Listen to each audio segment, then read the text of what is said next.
নমস্কাৰ news 18ৰ digital লাইভত মই Sourav Garg Donald ট্ৰাম্পৰ চীন ভ্ৰমণ কেনেকুৱা আছিল ডনাল্ড ট্ৰাম্পৰ সেই চীন ভ্ৰমণ আশা কৰাৰ ধৰণে নহল নেকি তেনে কেতবোৰ প্ৰশ্ন উত্থাপন হৈছে কাৰণ এয়াৰ ফোৰ্স ওৱানত উঠাৰ আগে আগে ডনাল্ড ট্ৰাম্পে যিবোৰ চীনৰ পৰা যিবোৰ উপহাৰ সামগ্ৰী দিয়া হৈছিল বা তেওঁলোকৰ লগত যিবোৰ ফোন বা অত্যাধুনিক যন্ত্ৰপাতি আছিল সকলো চীনত তেওঁলোকে পেলাই থৈ অহাৰ এটা তথ্য প্ৰকাশ পাইছে আৰু ইতিমধ্যে এখন ছবিত স্পষ্ট হৈছে এইদৰে ডনাল্ড ট্ৰাম্পৰ লগত যোৱা সকলো প্ৰতিনিধিয়ে তেওঁলোকলৈ চীনৰ ফালৰ পৰা দিয়া উপহাৰসমূহ তেওঁলোকে তাত দলিয়াই থৈ আহিছে আৰু তাৰ পাছতেই মানুহৰ প্ৰশ্ন উত্থাপন হৈছে সমগ্ৰ বিশ্ববাসীয়ে এটা প্ৰশ্ন কৰিছে যে ডনাল্ড ট্ৰাম্পৰ চীন ভ্ৰমণ সুখকৰ নাছিল নেকি কাৰণ চীনৰ পৰা বেইজিঙৰ পৰা তেওঁ ৱাশ্বিংটনলৈ উভতি অহাৰ পথতেই নিজৰ মোবাইলসমূহ সকলো প্ৰতিনিধিৰ নিজৰ মোবাইলসমূহ গেজেটসমূহ আৰু লগতে চীনে যিবোৰ উপহাৰ সামগ্ৰী তেওঁলোকক প্ৰদান কৰিছিল সেইবোৰ তেওঁলোকে আৱৰ্জনাৰ মাজত পেলাই থৈ আহিছে প্ৰত্যাশিত কূটনৈতিক সাফল্য লাভ নকৰিলে নেকি ডনাল্ড ট্ৰাম্পৰ এই চীন ভ্ৰমণে ডাঙৰ প্ৰশ্ন এটা উত্থাপন হৈছে কাৰণ আটাইতকৈ ডাঙৰ কথা যে ইৰাণক আওপকীয়াকৈ বা কৌশলগত দিশৰ ফালৰ পৰা চীনে দীৰ্ঘদিনৰ পৰা সমৰ্থন কৰি আহিছিল যেতিয়াৰ পৰাই আমেৰিকা আৰু ইজৰাইলে ইৰাণৰ ওপৰত আক্ৰমণ কৰিছে তেতিয়াৰ পৰাই কিন্তু চীন আওপকীয়াকৈ বা কৌশলগতভাৱে ইৰাণক তেওঁলোকে সহায় কৰি আহিছিল শেহতীয়াকৈ এটা অভিযোগ উত্থাপন হৈছিল যে ইৰাণক চীনে অস্ত্ৰ-শস্ত্ৰ যোগান ধৰিছে বিভিন্ন ধৰণৰ আৰ্থিক সাহায্য তেওঁলোকে প্ৰদান কৰি আছে আৰু তেতিয়া ডনাল্ড ট্ৰাম্পেও চীনক সকীয়াই দিছিল যে যদিহে চীনে তেনে কাম কৰিছে তেন্তে কিন্তু তেওঁলোকে তাৰ পৰিণাম ভুগিব লাগিব কিন্তু এইবাৰ কথাটো হৈছে যি দেখা পোৱা গৈছে যে বেইজিঙৰ পৰা ঘূৰি অহাৰ পথতেই মাৰ্কিন প্ৰতিনিধি দলটোৱে ডনাল্ড ট্ৰাম্পৰ লগত যিসকলে যায় বিভিন্ন দেশলৈ যায় তেতিয়া যোৱাৰ সময়তে কিন্তু তেওঁলোকক কোৱা হৈছিল যে নিৰাপত্তাৰ স্বাৰ্থতে দলটোৰ প্ৰতিজন প্ৰতিনিধিকেই সাময়িক ব্যৱহাৰযোগ্য কিছুমান ৱাৰ্নাৰ ফোন চীনলৈ লৈ যাবলৈ কোৱা হৈছিল যাতে সেইবোৰ হেক কৰিব নোৱাৰে কোনো ধৰণৰ তথ্য পাতি যাতে চীনে হেক কৰিব নোৱাৰে তেনেকুৱা কিছুমান তেওঁলোকে ৱাৰ্নাৰ ফোন লৈ তেওঁলোকে চীন ভ্ৰমণ কৰিছিল আৰু সেইখিনি সময়তে কিন্তু ঘূৰি অহাৰ সময়তেই ট্ৰাম্পৰ সৈতে আমেৰিকাৰ পৰা যিসকল প্ৰতিনিধি গৈছিল তেওঁলোকে ব্যক্তিগত যিকোনো বৈদ্যুতিক যন্ত্ৰ মোবাইল বা বিভিন্ন ধৰণৰ বৈদ্যুতিক সামগ্ৰী তেওঁলোকক লৈ যোৱাত মানা কৰা হৈছিল কাৰণ চীনক আমেৰিকাই বিশ্বাস কৰা নাছিল হেক হ'ব পাৰে বুলি কোৱা হৈছিল সেইকাৰণে সেই ৱাৰ্নাৰ ফোনসমূহ তেওঁলোকে লৈ গৈছিল যিবোৰত হেক হোৱাৰ সম্ভাৱনা খুব কম লেপটপ আদি ব্যৱহাৰ সম্পূৰ্ণ নিষেধ কৰা হৈছিল আৰু সেইখিনি সময়তেই তুলনামূলকভাৱে একেবাৰে সস্তা বা আধুনিক সুবিধা কম থকা কিছুমান ৱাৰ্নাৰ ফোন তেওঁলোকৰ হাতত দিয়া হৈছিল সেইসমূহ তেওঁলোকে তাত জ্বলাই থৈ আহিছে আৰু লগতে যিবোৰ উপহাৰ দিয়া হৈছিল চীনৰ ফালৰ পৰা য'ত কেতবোৰ অত্যাধুনিক তেওঁলোকৰ খুব দামী উপহাৰ দিয়া হৈছিল সেই উপহাৰসমূহ কিন্তু ডনাল্ড ট্ৰাম্পৰ লগত যোৱা এই সহযোগীসকলে জ্বলাই থৈ আহিছে বা পেলাই থৈ আহিছে আৱৰ্জনাৰ মাজত পেলাই থৈ আহিছে তাক লৈ প্ৰশ্ন উত্থাপন হৈছে যে দুইখন দেশৰ মাজত দ্বিপাক্ষিক বৈঠক হৈছিল সেই বৈঠকত কেইবাটাও গুৰুত্বপূৰ্ণ বিষয়ত দুইখন দেশ সহমতত উপনীত হৈছিল বুলি কোৱা হৈছিল আৰু বিশেষকৈ ইৰাণৰ যি পাৰমাণৱিক অস্ত্ৰ-শস্ত্ৰ আছে বা তেওঁলোকে যি পৰীক্ষা কৰি আছে যাৰ কাৰণে আমেৰিকাৰ সৈতে তেওঁলোকৰ প্ৰত্যক্ষ সংঘাত হৈছে 28 ফেব্ৰুৱাৰীত তাৰ কাৰণে ডনাল্ড ট্ৰাম্পৰ নিৰ্দেশত ইজৰাইল আৰু আমেৰিকান সেনাই ইৰাণৰ ওপৰত আক্ৰমণ কৰিছিল আৰু সেই যুদ্ধ এতিয়ালৈকে বন্ধ হোৱা নাই সেই কাৰণে 13 তাৰিখৰ দিনটোত যেতিয়া ডনাল্ড ট্ৰাম্প বেইজিঙত উপস্থিত হৈছিল সকলোৰে চকু আছিল যে এই আলোচনাই এটা সুফল আনিব বা বিশ্ববাসীৰ বাবে এটা আশাৰ বতৰা কঢ়িয়াই আনিব কিন্তু তেনে কোনো আশাৰ বতৰা আমি দেখিবলৈ পোৱা যোৱা নাই বৰ্তমানলৈকে ডনাল্ড ট্ৰাম্পে এটা অত্যন্ত গুৰুত্বপূৰ্ণ মন্তব্য কৰিছিল যে চীনে আমেৰিকাৰ সৈতে সহমত প্ৰকাশ কৰিছে যে কোনো কাৰণত ইৰাণে পাৰমাণৱিক অস্ত্ৰ-শস্ত্ৰ লাভ নকৰে তেওঁলোকে তাত বাধা আৰোপ কৰিব প্ৰত্যাহ্বান তেওঁলোকে জনাব আৰু লগতে হৰমুজ প্ৰণালীক লৈ যি সংঘাত চলি আছে এটা দীৰ্ঘদিনীয়া সংঘাত আছে হৰমুজ প্ৰণালীৰ মাজেৰে এলপিজি আৰু তেল পৰিবাহী যিবোৰ জাহাজ আছে সেইবোৰ আহিব নোৱাৰাৰ কাৰণে সমগ্ৰ বিশ্বত এটা মন্দাৱস্থাৰ সৃষ্টি হৈছে ইন্ধনৰ মূল্য বৃদ্ধিৰ সৃষ্টি হৈছে এলপিজিৰ দাম বাঢ়িছে তেনে পৰিস্থিতিত সকলোৱে ভাবিছিল যে চীন ভ্ৰমণৰ পাছত এটা দিশ ওলাব এটা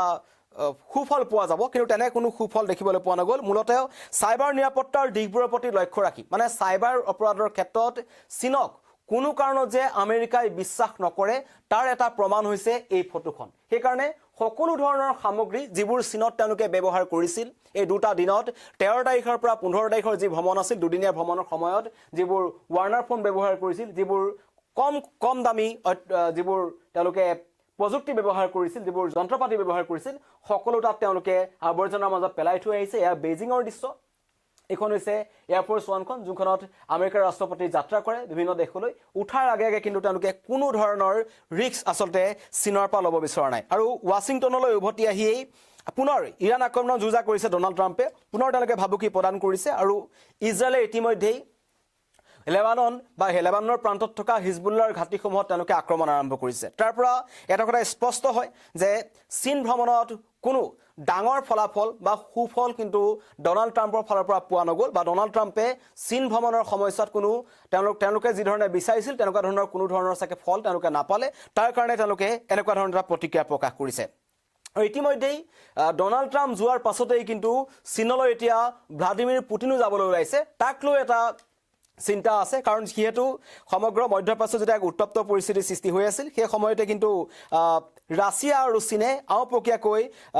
ইৰাণক সহায় কৰি আহিছিল ৰাষ্ট্ৰসংঘতো তেওঁলোকে সমৰ্থন কৰিছিল ইৰাণক আৰু লগতে অস্ত্ৰ শস্ত্ৰ যোগান ধৰা হ'ব বুলি তেওঁলোকৰ ফালৰ পৰা কথা দিয়া হৈছিল তাৰ পাছতেই কিন্তু খঙত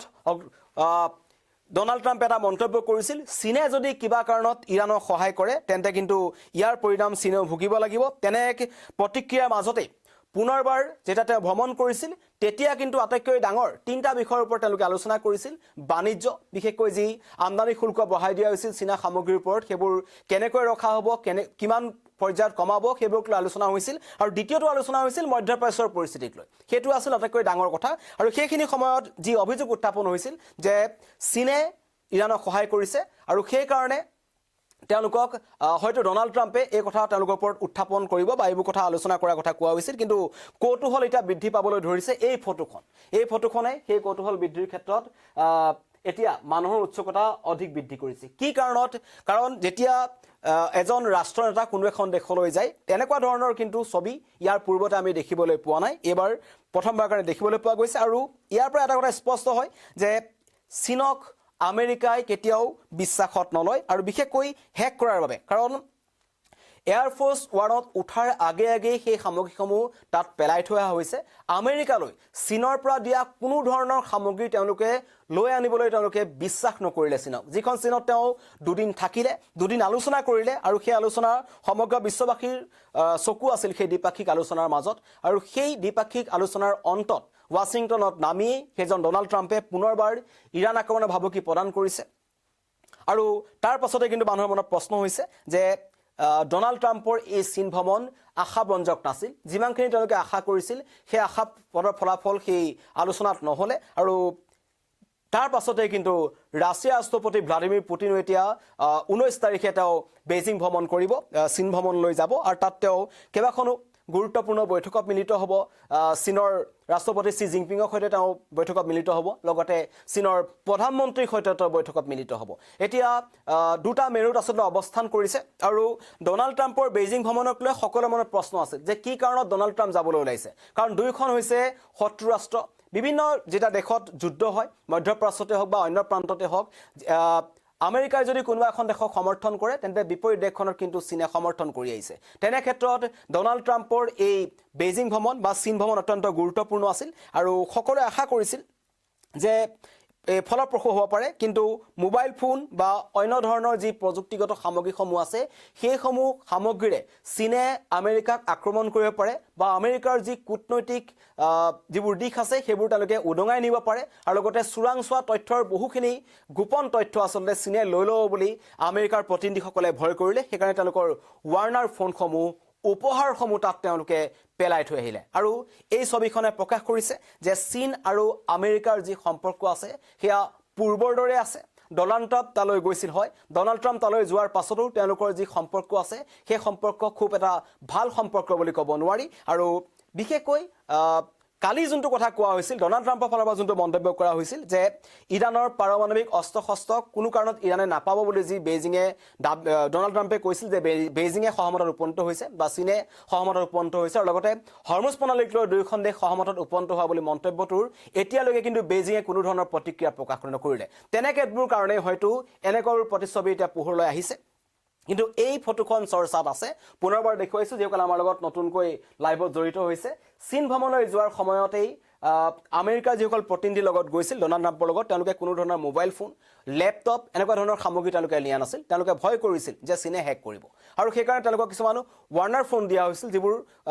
কম প্ৰযুক্তিগত হয় আৰু সেইবোৰ হেক কৰিলেও কোনো ধৰণৰ গুৰুত্বপূৰ্ণ নথিপত্ৰ বা গুৰুত্বপূৰ্ণ তথ্য তেওঁলোকে লাভ নকৰে তেনেবোৰ ফোনকো কিন্তু তেওঁলোকে